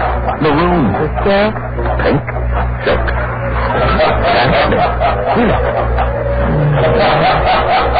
And also liar. What do you mean? Liar, you are vain. You are proud and you have nothing to be proud of. You are hasty. You are a thief. You are... What do you mean? Thief. From who robbed another. Tell you what? You and me, the clothes you have. Oh, baby. One of these days, back to the States. You'll never go this way. You cannot, I know. Joey, tell you? Last night you said it all. And although I did not want to... Oh, I bet you didn't. Although I did not want to hear, they told me you were forward in a safe house in the city. Where you were at the Carnival as a man who was handwriting characteristics. Well, once the guy wrote down his name for me to analyze, and I saved his signature and forged it for 3 months all over the place before they almost caught up with me. One day I would have told you. You didn't have to. I didn't do anything. There was Frank and he told me. Oh, listen. And he told me how you fled from your country to Europe, and how he met you, and how you've been traveling from Carnival to Carnival. Will you listen to me? Come on, let's walk. Listen, Lily. One of these days I'm going to get my hands on enough dough. These are meetings, not so? Like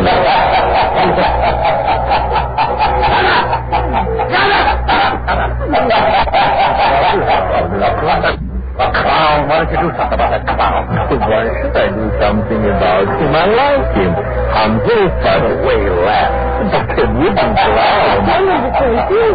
A wooden clown, a mechanism. Listen to him. Listen to him. It's a purely mechanical laugh. contrived to induce customers into my hall of mirrors. Privacy obsession and noisy. Come on, Louis. What is that? Come on. But as easy here, Alison, as if you knows you and laugh at you, and knows you stop and preen like a peacock and laugh at you. I just want to tell you something, cousin. My advice. Change the record in that hunt. In that clown.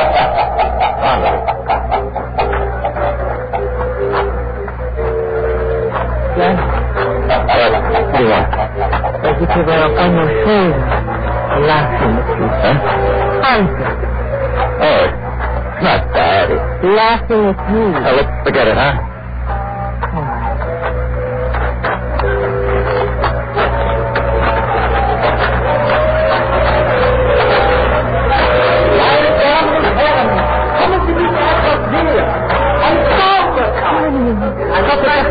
I love to watch you perform. Come on.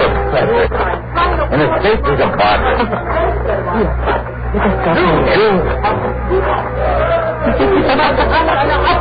What's the matter? Joey. Huh? Joey, there, the cloud. Yeah. Who is it? Zip wait. Ik zou geen koning teruggegaan in feiten maken. Dat nu. Joey. Hold the secure about it. Take a walk. See? Get down to it. Boom. Hold on to How about you, Joey? Back of the crib. What's wrong? Back here. Hi, Joey. What's nice news? Been friends, haven't we? Bumped into each other in a silver bar and buddies right off. Sure.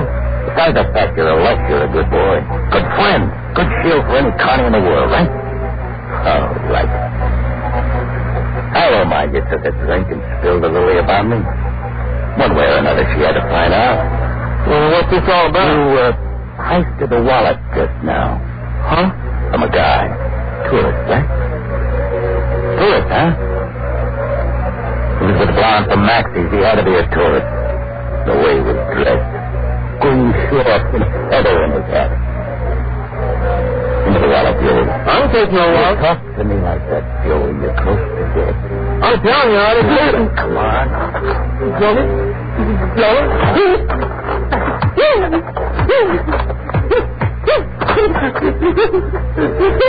Now we'll take the wallet, huh, Joey? Here, Joey, inside your shirt. Here you have. Let's see. Tourist, all right. All Max, Boston Mass. Card. Where's the dough? Where's the dough, Joey? You already left the dough on it?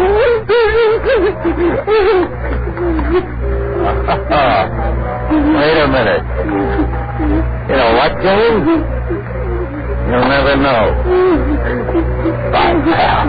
Chum, friend of mine. One day it'll all catch up to you. When they're done, it'll catch up to you.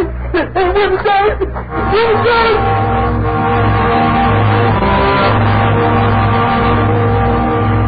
I didn't look at him anymore. Not at Joey. At John Ashcroft Allison looking out at me from the aluminum side of the trailer. Hand on the knot of a $10 tie.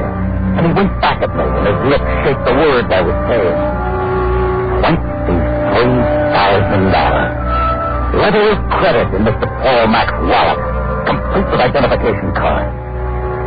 So I looked around for the green shorts, the man with a feather in his hat, with a blonde from Mack. And the way it happened, I bumped into them coming out of a hall of mirrors.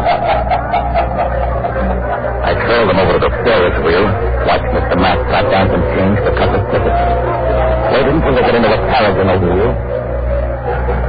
And it started up again. Then I walked over to Otto. He was operating. Alan. Hello, Otto. Working on it? Not hard. Just this picture wheel stop and see it back. Hey, how about you and, Molly? I never got to see her. Although she works right over there, we only get away then till we are both off. her boyfriend comes, take her away. Why don't you go over and talk to her?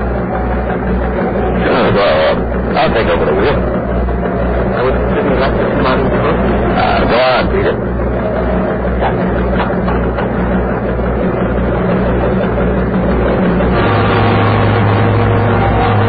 Biggest Ferris wheel this side of the river. 20 carriages in a 4-minute ride. Mr. Paul Mack from Boston, Mass. in the green one with a blonde, enjoying. To get him in the carriage like get his $23,000. That was the trick. A 20-to-1 shot. Scoop a handful of sand and gravel off the ground. Into the oil intake. Another handful. Another. 4 minutes with 14 times around. 8 times. Nothing happened. 9.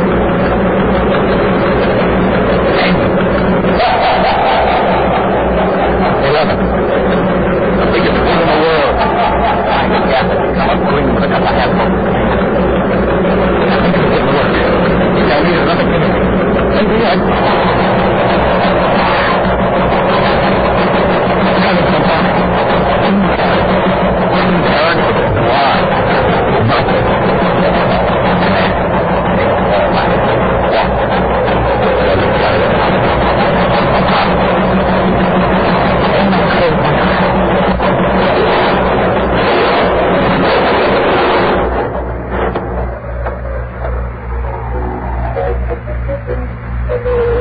When I opened them, the wheel had stopped spinning. Carriage at the top was green. I knew there wasn't a chance of that wheel coming down for a long, long time. And there wasn't a ladder that high that could get them down. $23,000 on a 20-to-1 shot. I just hit.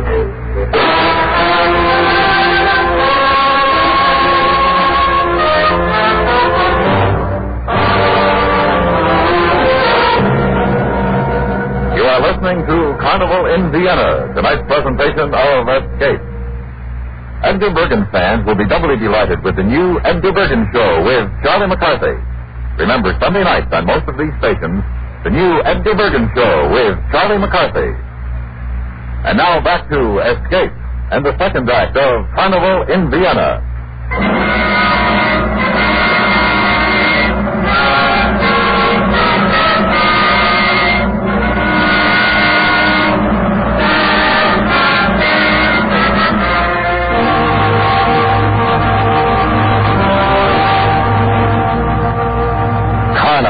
And the big wheel not spinning anymore against the Vienna sky. And for a little while, the small riot of Carney wound down. New attraction added to early afternoon where the Danube flowed. And how the kids took to it, climbed the girders and hung from them like skinny rag dolls and kicked their feet into Otto's face who was going crazy trying to fix the Ferris wheel. And a small detail of Russian soldiers took to it, too, grinning up at the merchandise display of black cotton stockings and Bohemian petticoats. And at the very, very, very top, oh, very, a gent from Boston, Mass, with his arms wrapped around a blonde from everywhere. I told Otto to handle it the best way he could. I'd round up some refugees to give my hand. And I walked away from it. Down the midway, past the gas station, past the shooting gallery, past him, past the clock. Where the Carney started to die and got to be mud and litter and broken straw, where the trailers were. Mine bright and shinier than the rest. Because there was a displaced shoreline very handy with a dust cloth. We needed the work.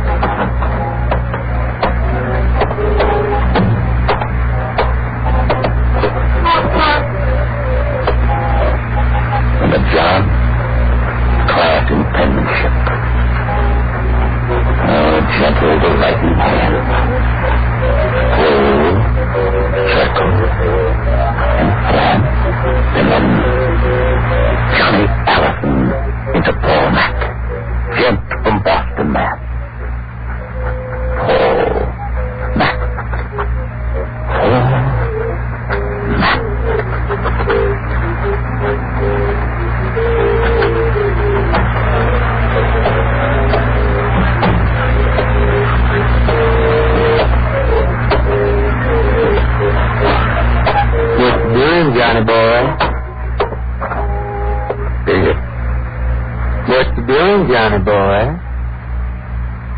bottle of schnapps over in the cupboard, Joey.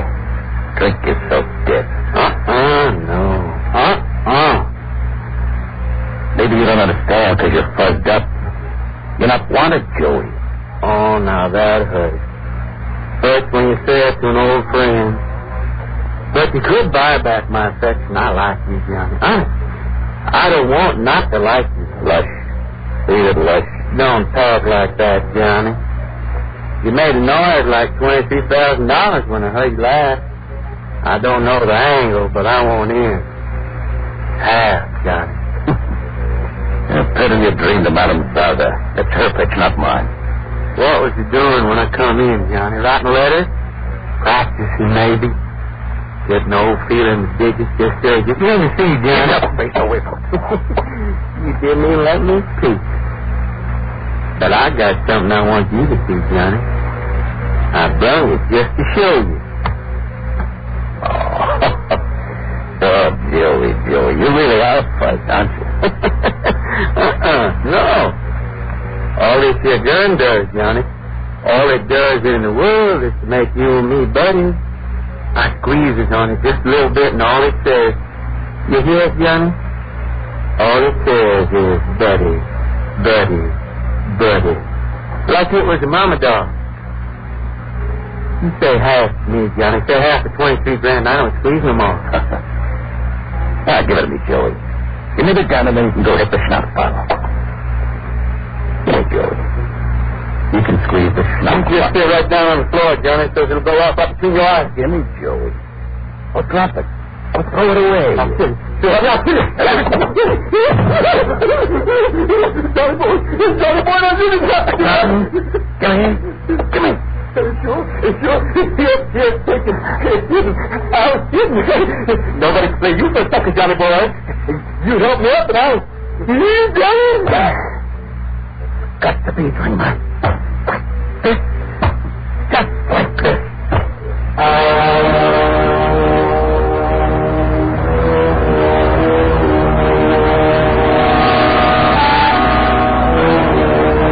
He was as dead as I could make him. I picked him up, carried him to my car, propped his body in the front seat next to me. Whoever may have seen it figured the only thing to figure. Joey was stoned again. And Johnny Allison was nursing him, like he'd done 1,002 times. It took 15 minutes to drive out to the edge of the Russian zone, along it to a square block of rubble, behind it to an alley. I opened a bottle of schnapps I'd remembered to bring along, rinsed out my mouth with it, and poured the rest down Joey's throat. I slid the bottle into his coat pocket, eased him out of the car. What was in the alley was some garbage cans scraped clean, some burning dogs who just stared, and a no-name Lush. In the trailer by 1:30, I could forge the signature of Mr. Paul Mack with the pen between my teeth. 8 letters, straight up and down, with a couple of curls in between. I was in the Vienna State National Bank. Fiddle stopper. Good afternoon, sir. What can we do for you this afternoon? Will you do business with me this afternoon, my hair? Here, my letter of credit, my identification card. I'm Paul Mack of Boston, Massachusetts. Of course. Well, my dear, let's get with it. Of course, Herr Mack. Something, Nothing but nothing. Everything is in proper order. Only what? When you telephoned yesterday, you informed us you would not come here until 10 tomorrow morning. Oh, you mean... When you telephoned yesterday, it was at noon. Surely you do remember. Oh, surely I do remember, my dear. Something came up to change my plans, so I'm here now this afternoon. Does that make a difference? No. Surely no. Except only that it gives us short notice to gather the money. $5,000, was it not? 23,000, my dear. That's the notation I had. Here, I show you. Here, that you telephoned yesterday. That you would come tomorrow. That is the 5,000. There you go. Somebody made a mistake. Now, look, I've got a deal. I need every cent left of my letter of credit. 23,000. Cash, dollars, Swiss or American. Make a choice. Of course, Mr. Mack. Did you sign this paper for me so that I may compare signature? The formality only, Miss. Oh, I want to. Again. Thank you.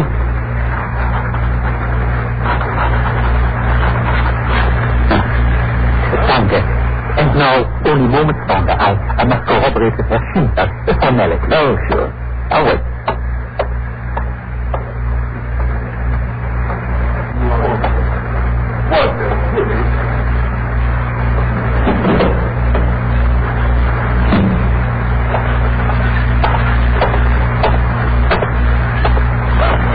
This order that should be, Mr. Mack.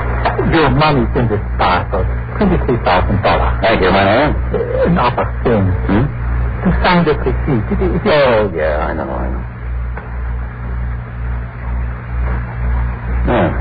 Thank you. You understand, I must take it to your caution. However, there's the thing, if you don't mind it. Look, I'm in a hurry. What's eating you? How does it feel? How does a man feel when he can step into the bank, ask for tens of thousands of dollars, and get it? Good. Feels good. Wonderful.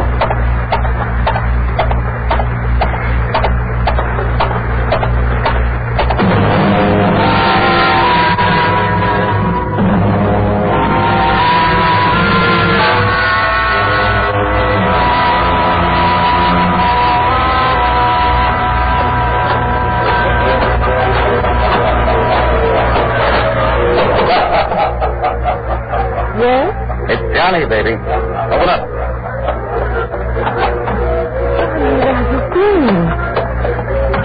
Oh, come here. Oh, baby.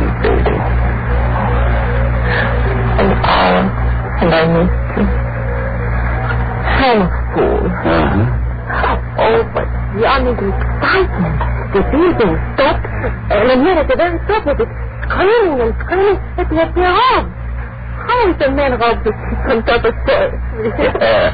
That's funny. Lily, we're leaving. Yeah? Yeah. What do you want, Lily? What are the dreams? Paris, Rome, London? Dream one over me, baby. Johnny Allison makes it come true. Grab a coat, Lily. From this minute, it's all you'll ever need. Where are we going? I told you, whatever ride you want. Whatever bauble to lay against your neck or your fingers or your toes. Is the man who has served as front gate superintendent of the cheap side-street Carnival? With $23,000. Lisa, what are you talking about? I hit, like I always said I would, $23,000 worth. Now, come on, cover it with a coat. Where did you get that money, Johnny? Oh, what difference? It's clean. It makes a pretty sound when rubbed together. Make it whisper and it buys mink for you and silk for me. Like I saw once in a shop in Rome. That's it, baby.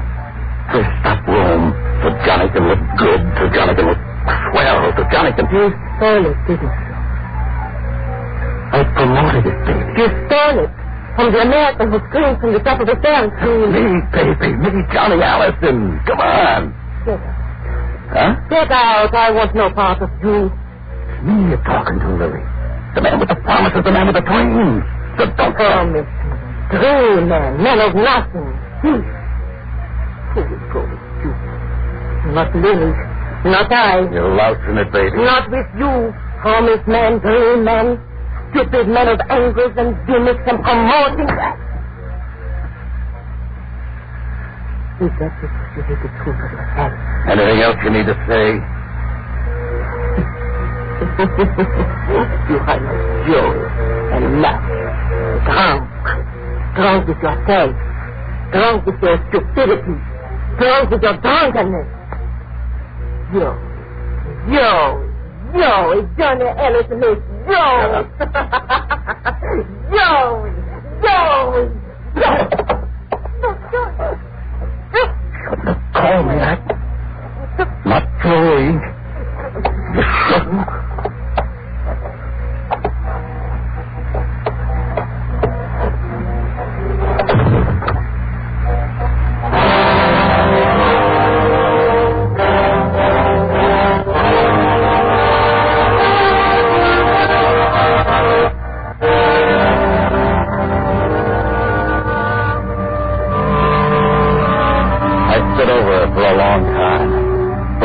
Lily needed. With her fingers down clenched and trail along the floor. For the life to go out of her. Men, get out. Walk, don't run to the midway. crowd and the Ferris wheel moving now. Midway in the Palace of Fun, the back exit to the world, through the Hall of Mirrors, and I was on my way. Hansel the clown laughed, but this time I didn't care. Johnny Ellison on his way with $23,000 to take him wherever he wanted to go. The Hall of Mirrors. I know it like a book. Like I knew the back of my hand. Just turn a corner. Not this way.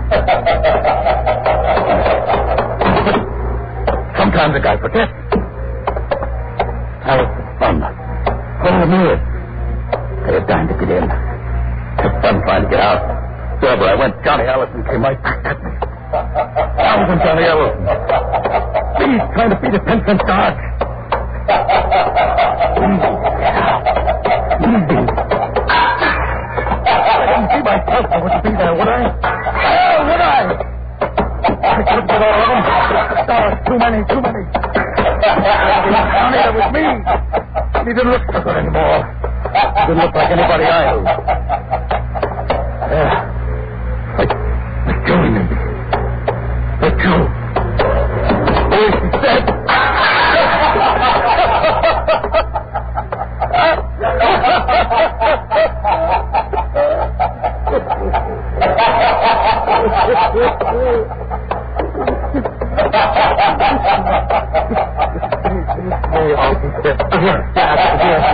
Here on the floor. To kill a girl, then to hide in the Hall of Mirrors. Such stupidity? Perhaps not. For here a man can laugh at death. As Johnny laughed, Johnny. And here a man can observe himself in 1,000 mirrors. Johnny. From every angle. That is, if a man can stand looking at himself.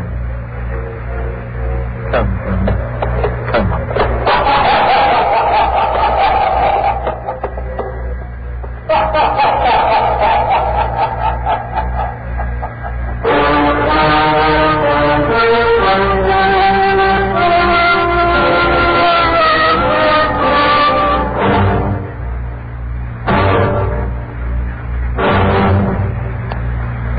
Has brought you Carnival in Vienna, a story written and directed by David Friedkin and Morton Fine. Featured in the cast were Jack Moyles, Lillian Byas, Jack Crucian, and Hans Conried. Also heard were Barney Phillips, Robert Boone, and George Peroni. Your announcer, George Walsh. The special music for Escape is composed and conducted by Leith Stevens. Next week.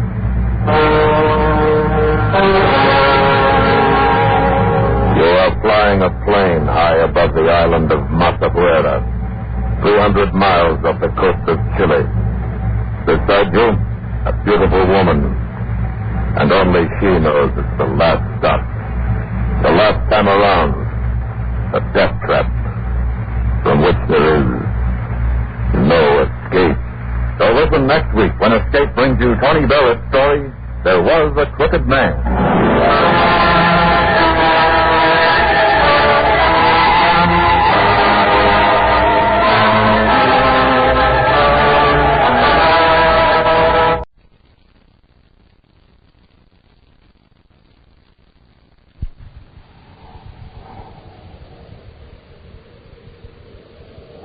Nestle's Quick for the greatest tasting chocolate milk. And those famous Nestle's chocolate bars present Space Patrol! High adventure in the wild, vast reaches of space. Missions of daring in the name of interplanetary justice. Travel into the future with Buzz Corey, Commander-in-Chief of the Space Patrol! In today's transcribed Space Patrol adventure, Buzz and Happy are aboard the Terra 5. Preparing to fight off an attacking robot ship. Fire stern torpedo 1. Fire 1. Surely you don't think I'm aboard this robot ship, Commander? In a few seconds, Volador, there won't be a ship. Commander, the torpedo exploded short of the target. The ship's protected by a force field. Our torpedoes explode when they hit the field. That's right. Keep firing if you like. You can't stop this robot ship. It's gaining on us, sir. If you don't act quickly, it'll ram us and blow us to bits. We'll return in just a moment with today's exciting Space Patrol adventure, Race Against Time.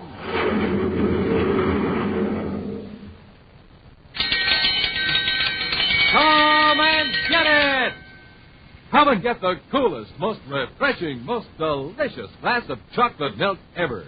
Space Patrollers, that's Nestle's Quick. There's nothing in this universe that tastes so good, mixes so fast, and cools so well.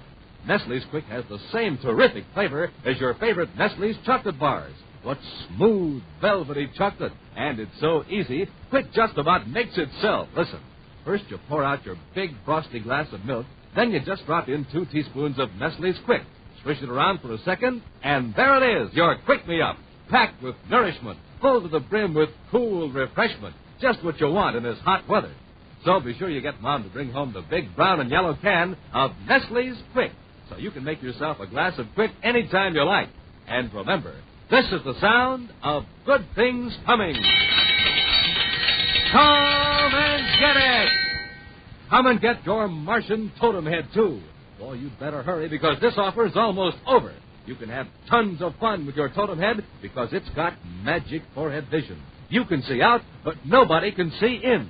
Today, send a lid or a tracing of the label from a can of Nestle's Quick, together with your name, address, and 25 cents, to Space Patrol, Box 686, St. Louis, Missouri. That's Space Patrol, Box 686, St. Louis, Missouri, and hurry! And now, today's Space Patrol adventure, Race Against Time. Commander Corey is waging a battle of wits against Polidor, the invisible mastermind behind a series of daring crimes. Although Buzz and Happy have captured several of Polidor's agents, the identity of the super criminal remains a mystery. Right now, the Commander and Cadet Happy are in the office of Neil Channing, Chief Chemist of the Solfex Products Company in Lowell City on the planet Mars. Channing's staff has just completed the laboratory analysis of a complex mixture of chemicals provided him by the Commander. Here you are, Commander.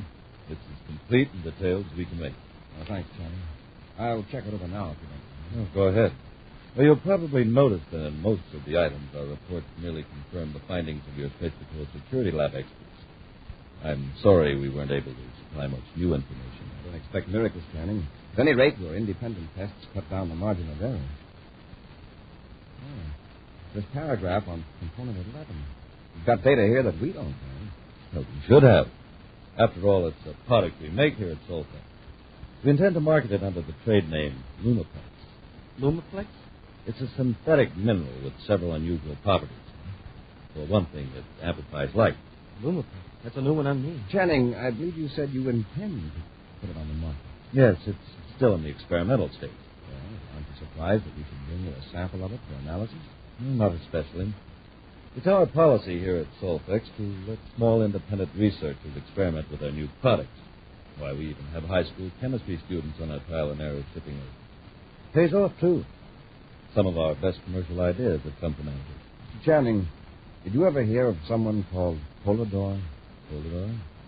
Oh, you don't mean this long-range ventriloquist who's been throwing his voice all over the solar system? Yes.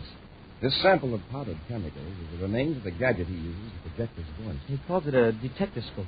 For the materials you found in this sample, Channing, could you construct a device that would act as a spaceophone and viewscope combined? Some order. You could make it so compact that it's the size of a half-credit coin and only twice as thick. Definitely not. I don't say it's impossible, but it's beyond the scope of our know-how here at Solfex. Well, it's not beyond Polidor's know-how. If we can find the man who put your Lumaplex to work, it might help us locate Polidor. To your knowledge, how many outsiders are working on Lumaplex? At least 10 individuals are firm. I can give you a list. Good. I'm not overlooking the possibility that someone here at Solfex might have found out more about Lumaplex than his Polish employers. It's not a pleasant thought. I'm sure my employees are loyal, but I admit it's an angle you'll have to consider, Commander. Say, maybe it's none of my business, but do you intend to question everybody on that list I mentioned? Our agents will. Why? Well, would it help you if you had a little background on these experimenters, the general direction of their research? It certainly would. Then Gannett's your man. Rudolph Gannett.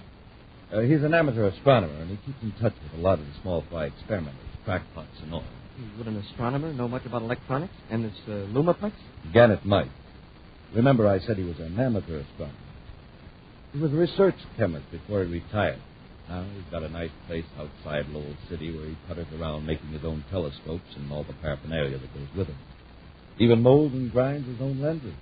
Every new plastic that comes out, he makes optical tests on. He might be interested in work on Lumiplex because of its light amplifying properties. Now, since we're here in Lowell City, we'll have a talk with him. Well, I'll tell you how to find his place. But I'm warning you, Commander. You'll be lucky if you can get Gannett's head out of the Milky Way long enough to talk to him. His mind is usually a million light years out in space. We'll take a chance. Thanks, Channing.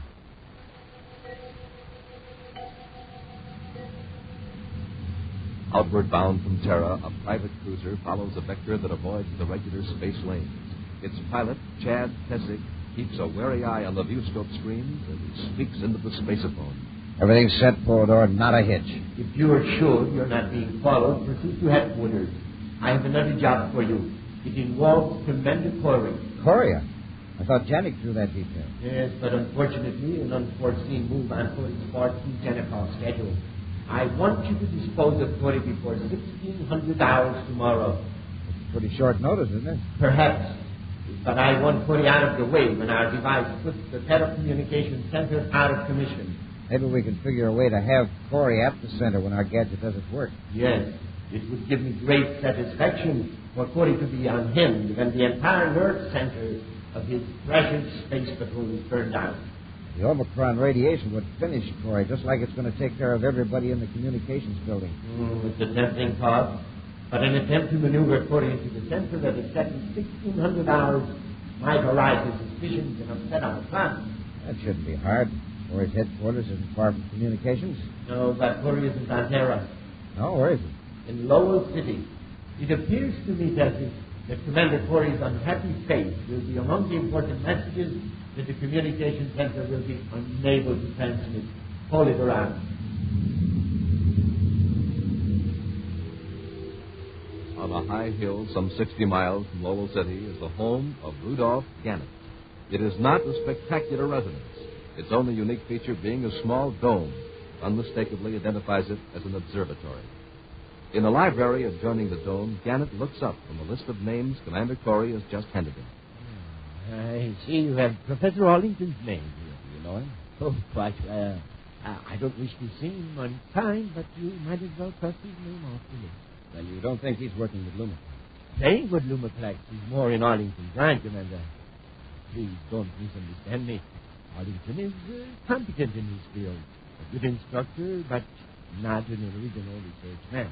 Let's see. I think just two names as being likely to experiment with Lumiplex along the lines I mentioned. James Hollister of Jupiter and Lawrence Earhart of Nicholas City. Yes, Commander. Well, thank you for your help, Mr. Gannett. Oh, you're not leaving. I was hoping to show you my observatory. I'm sorry, but we've got to get back to Lowell City. Later, when we aren't so rushed, Happy and I'd be delighted to see you. Well, we sure would, Mr. Gannett. Oh, you men who search for criminals are always in a rush. That's why I like astronomy. There are no criminals in the heavens. The stars all obey the law. Maybe that's because they're old enough to know they can't get away with disobeying the law. So long, Mr. Gannett. Goodbye, Mr. Gannett, and thank you very much. Oh, you're welcome. Goodbye, gentlemen.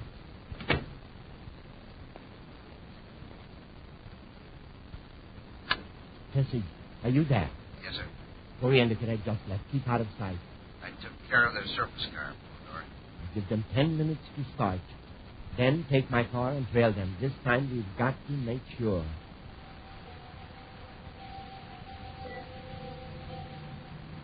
With Commander Corey at the wheel, the Space Patrol surface car moves swiftly over the deserted road to Lowell City. The many turns and grades in this stretch through the mountains keep Buzz and Happy from noticing the car following, a mile behind. Hey, we're making good time for this kind of road. What time is it? Well, I've got 11:16, but my watch is slow. All right. That Happy's watch isn't correct at a split second? Well, I noticed it at Gannett's place, sir. I checked it with his clock, and I'm a half a minute behind. Well, an astronomer would certainly have the correct time. I don't want to take my eyes off the road, Hap. What does my watch say? Why, well, that's funny. Yours is the same as mine. We both can't be off the same amount. Yeah, right now, 30 seconds can't make any difference. That's right. We'll still make Lowell City by 1200. Say, wouldn't it be a joke on Gannett, the well-ordered astronomer, if his clock was wrong? I just happened to think an observatory would have several clocks, keeping different kinds of time. Universal start time, local start time. Oh, sure. The clock I saw was probably on Mars sun time. Hey, Commander, our windshield is fogging up. Fog in this dry Martian atmosphere. Something is clouding the windshield. What's wrong with that automatic gizmo? That electronic field is supposed to repel dust and Hap, vapor. I can't see. Look out the side and guide me. Commander, you're too close to the edge. A little to the left. Hey, we're going over!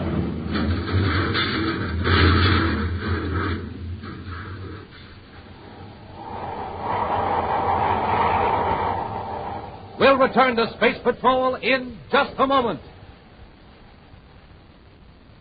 Hi, Space Patroller. Hi, Captain Tufeld. Hey, you see, you got another keen man from Mars totem head in the morning mail. How many you got now? 3 and 4 more to come. Just wait. I'm going to have the biggest totem pole in the whole universe.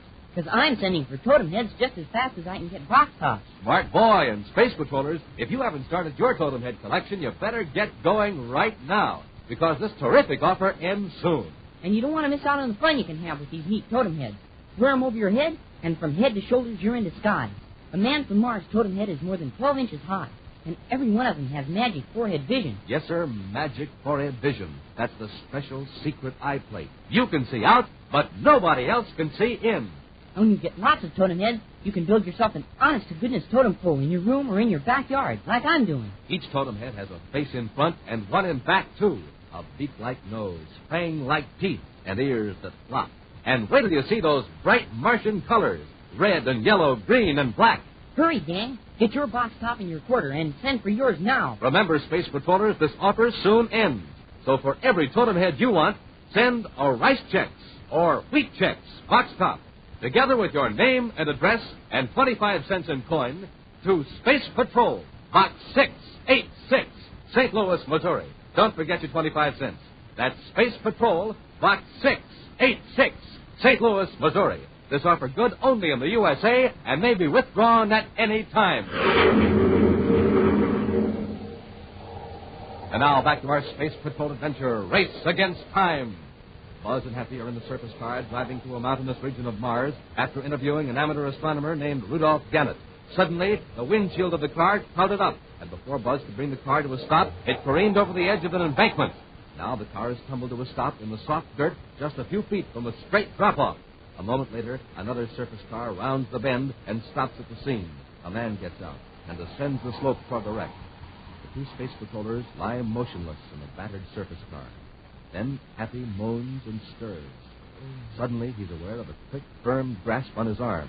A pressure that in 1 second tells Happy, even in his dazed condition, that Buzz wants him to remain quiet and feign unconsciousness. An instant later, the car door is yanked open. Does he need job? Not quite neat enough, Happy. One of them is still alive. I heard him moan. They're both out cold. I can finish him off easy. Keep your hands off the car. We don't want fingerprints. Okay, Porter. I'll be careful. When you coated the windshield, you used too thin a solution. You should have crowded out instantly. Then I transmitted the energizing field from the observatory. Well, it worked okay. The windshield is clear now. It looked like Corey lost control and tumbled over the cliff. No, if he hadn't had time to slow down, he'd have gone completely down to the bottom. Anyway, Corey won't be able to stop our little surprise party on Terra at 1600. Well, look, why don't I drag him out and toss him over the ledge?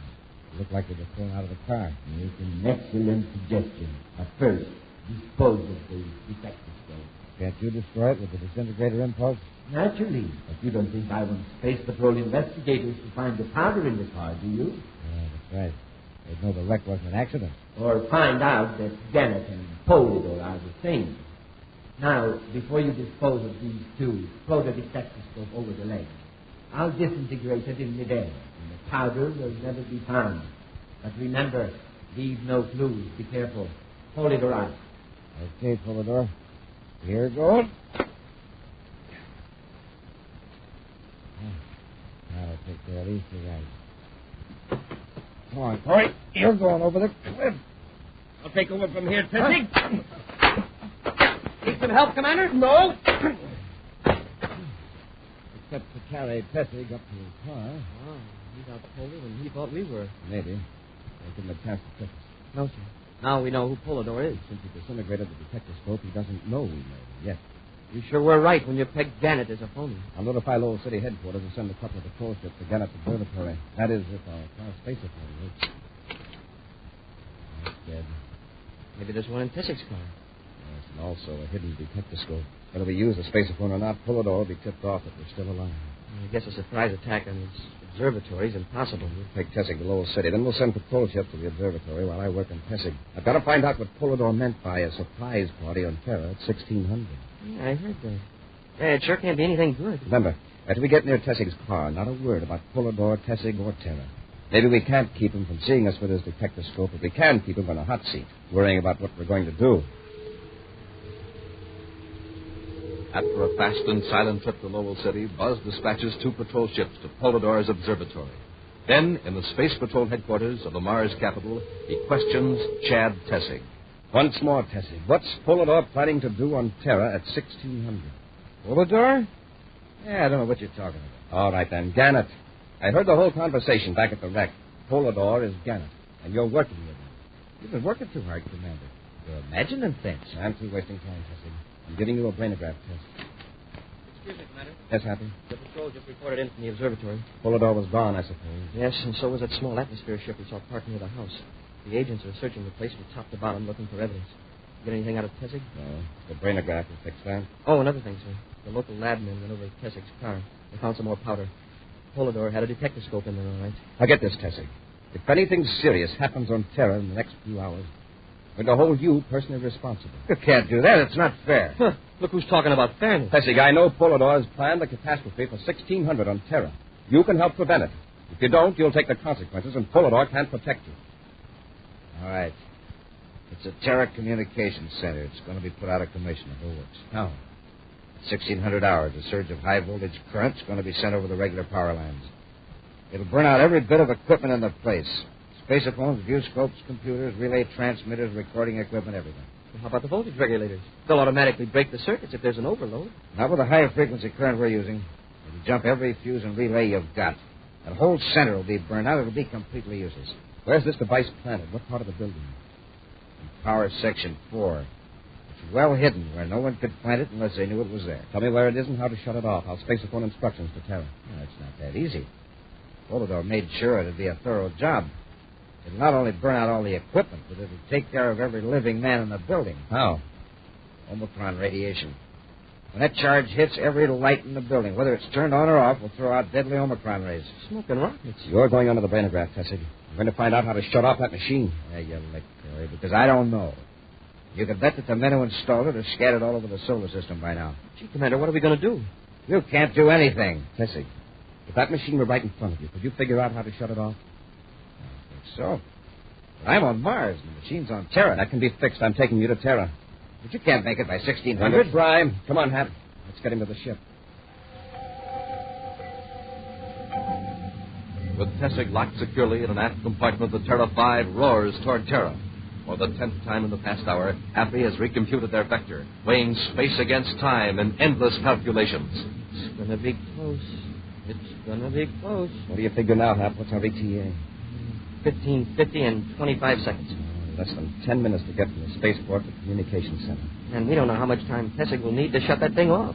We could take more acceleration, but I don't know about Tessig back there. We've got to keep him healthy and alert. When we drag him into communications, he'll be alert enough. He'll have to be to save his own skin. I'll increase acceleration a little. We can cut down our travel time another 5 minutes. Hap, look at the rear view scope. A spaceship on our tail. And it's gaining on us. That looks like trouble. Polidor. The acceleration must be terrific. It's probably under robot control. I'll challenge him and find out. Vanacori aboard Terra 5, calling spaceship. Now 5 DUs astern on our vector. Following Space Meridian 125. Request identification. Acknowledged. Have you stand by to fire space torpedoes. Standing by, sir. Still coming on.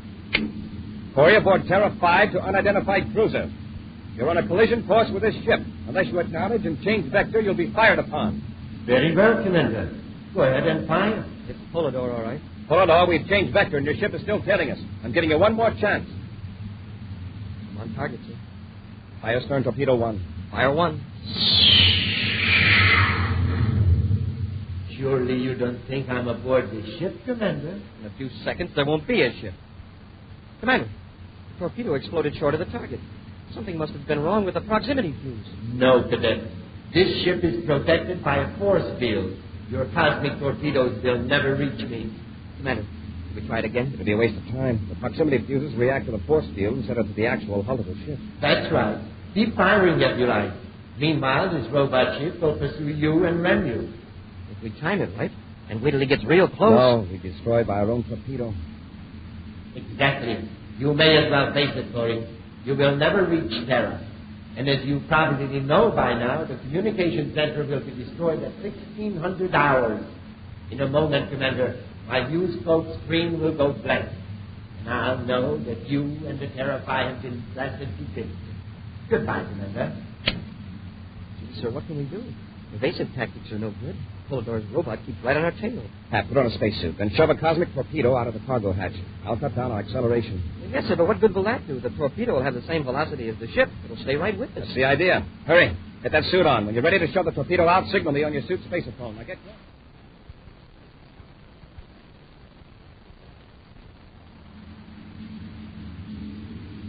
Happy to Commander Corey. Go ahead, Hap. The hatch is open. Torpedo's ready. Have you disconnected the proximity fuse? Yes, sir. All right. Better cut our acceleration. Push the torpedo out, but take it easy. It'll explode on contact. It's clear of the ship, sir. But it's floating right along under us. Good. The robot ship is gaining fast. Brace yourself and keep clear of that hatch. I'm blasting ahead on all rockets. Okay, Commander.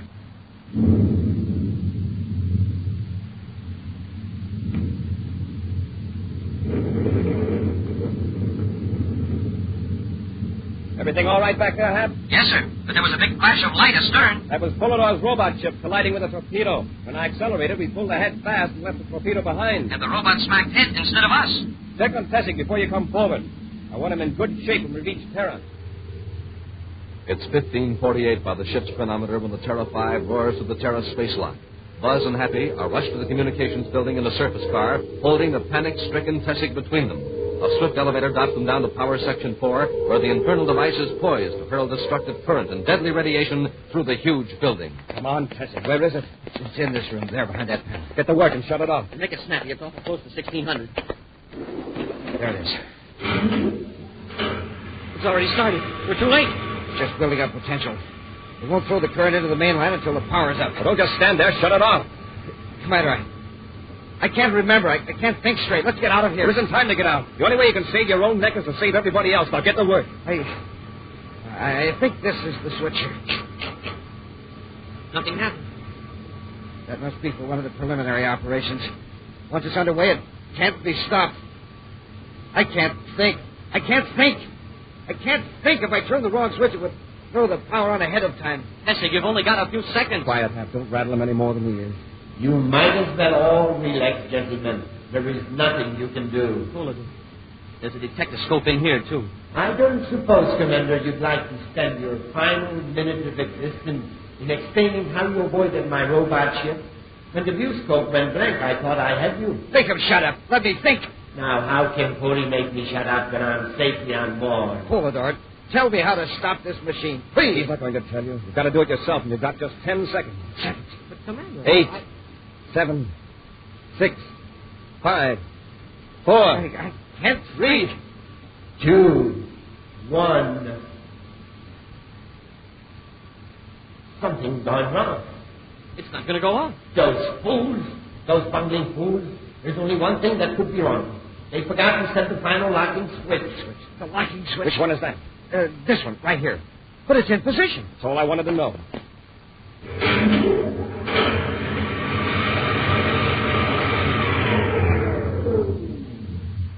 It's off. I don't understand.